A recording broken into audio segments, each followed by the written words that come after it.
Who makes me laugh? Now, shall I tell you? It's Sarah Jessica Parker makes me laugh. I think Sex and the City is one of the funniest modern televisions going. And you know what's so lovely about it? Because they're taking really dicey subjects, but they do it with such class and such finesse. And I find myself howling with laughter with those. Whoopi Goldberg makes me laugh. Goldie Hawn always makes me laugh. Jack Lemmon used to make me laugh. I loved his work. And Lucille Ball, of course. She was the sort of one who could, when I was a kid, I used to watch her. And on the early televisions over here, the black and white ones. So a lot of the modern ones now, I don't like so much because they're crude, the scripts aren't so good, and you get bored with swearing. It seems the script is replaced by swear words, which is bad writing. And it's aggressive, a lot of it. But something like Sex and the City is fabulous. I think Victoria Woolf is great. I loved Jennifer Saunders and Joanna Lumley as a pair in Absolutely Fabulous. That was funny, really funny. I will never forget Patsy falling into the grave as she was walking along. That really made me laugh. I like wit and I like the situation. I think most of the actors here are actors who can be comedic. People like Ronnie Barker, who's a brilliant actor and absolutely fabulous and funny. And I've worked with Ronnie in a radio show called Navy Lark, and we did the first Alan Ayckbourn play in the London.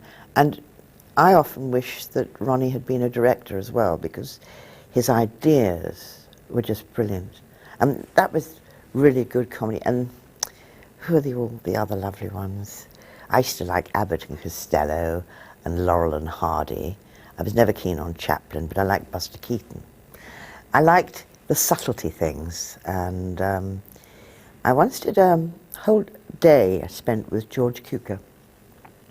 And he came over here to direct a film, and he was testing, and he was one of the greatest directors of comedy.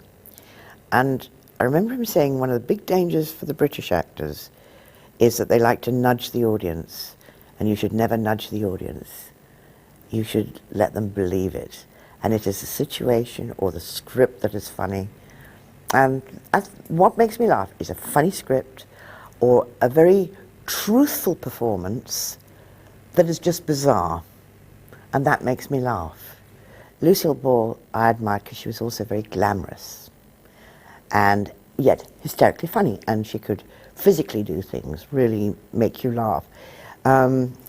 She seemed to be the same sort of background as a lot of us came from, which was vaudeville in American, or musical as we knew it.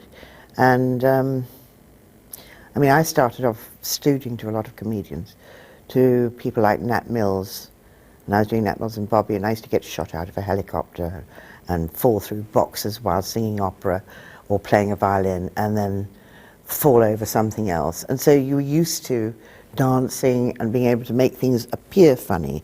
Scripts and ideas. I mean, I starred opposite Marty Feldman in his first film for British Lion. Now, he was brilliant, brilliant scripts, but ideas and enthusiasm that could come from an idea or concept. So you have to have the talent to do that. And we would just take off. We would be given the situation, given the script, and then what we did with that, they just used to let the cameras roll and we would take off.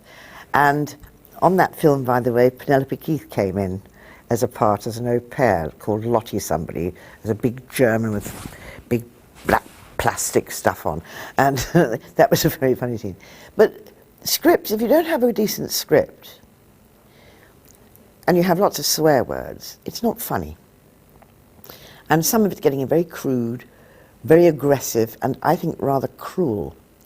The great situation comedy, Keeping Up Appearances, was successful because it had no swear words in it, lots of innuendo, and all the past, like Frankie Howard, Ronnie Barker, all those people, it was innuendo. The one lovely one who went to America, lots of them went to America, it was all innuendo, Benny Hill. Innuendo, but not in your face, crude, showing things. And I mean, at the moment, it's sort of like everybody wants to show a penis. It's just so awful. And you can get bored with seeing lots of penises on television. It's also very aggressive, and I don't like it. And most people, I don't know who the people are who choose it, because most of the people I speak to, a lot of my fans write saying, oh, it's good to see all the repeats because we're fed up with the new stuff. So who on earth is putting it out? I think Britain, they started this great thing, this theory of we had to take everything out to the regions, so everything became regionalised. Well, it's fine, but they could still be clear about it. There's an awful lot of regions, and I dare say in America too, where actually I don't know what they're talking about, because, and what's that? It might be funny if you live in that area, but to the rest of the country, they don't know what the hell you're talking about. And the wonderful thing about the past was that it was standard. Just like the Americans have a standard American. And now I think they've gone right over the top with regionalisation, and they need to come back again to something that applies to everybody. I remember when Harold Snow, of course, is the great director who I'd worked with before with Dick Emery. And when he was going to put Keeping Up appearances together, he had a pilot scheme. They'd given him very little time. So he looked up Spotlight and looked through all the people he'd worked with who worked fast. And he sent me the script, and I looked at it, and he said, do you think there's anything you can do with Daisy? And I said, well, there's not much going for her, really, is there?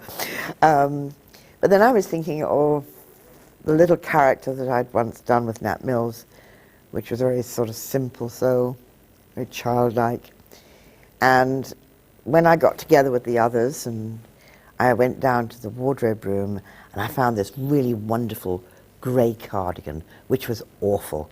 And I thought, that is my Daisy cardigan.